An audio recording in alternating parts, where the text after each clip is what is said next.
ప్రభుత్వం త్వరలోనే రైతుల ఖాతాలో మరోసారి డబ్బు జమ చేయనున్నట్లు తెలుస్తోంది. ఈ విషయానికి సంబంధించిన కొన్ని కీలక అంశాలు బయటకు వచ్చాయి. 6,000 రూపాయలను మొత్తం 3 విడతలుగా రైతుల అకౌంట్లో జమ చేస్తూ వస్తోంది కేంద్ర ప్రభుత్వం.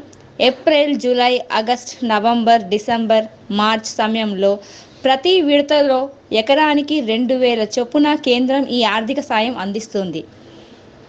5 ఏళ్ల క్రితం ప్రారంభించిన పీఎం కిసాన్ సమ్మాన్ నిధి యోజన కింద ఇప్పటి వరకు 16 వాయిదాలు విడుదలయ్యాయి. ఫిబ్రవరి 28, 2024న 16వ విడత మొత్తం 9 కోట్ల మందికి పైగా లబ్ధిదారుల ఖాతాలకు బదిలీ చేయబడింది.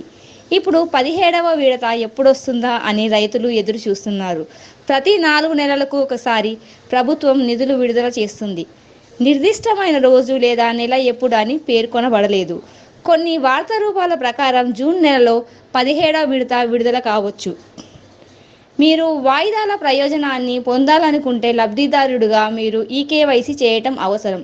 ఇది కాకుండా ల్యాండ్ వెరిఫికేషన్ చేయడం మరియు మీ ఆధార్ కార్డును మీ బ్యాంక్ ఖాతాతో లింక్ చేయడం మర్చిపోవద్దు.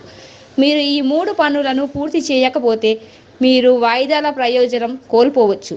మీ ఖాతాలో డబ్బు జమ కాలేదని మీకు అనిపిస్తే మీరు మీ సమీపంలోని వ్యవసాయ సేవా కేంద్రాన్ని సంప్రదించవచ్చు.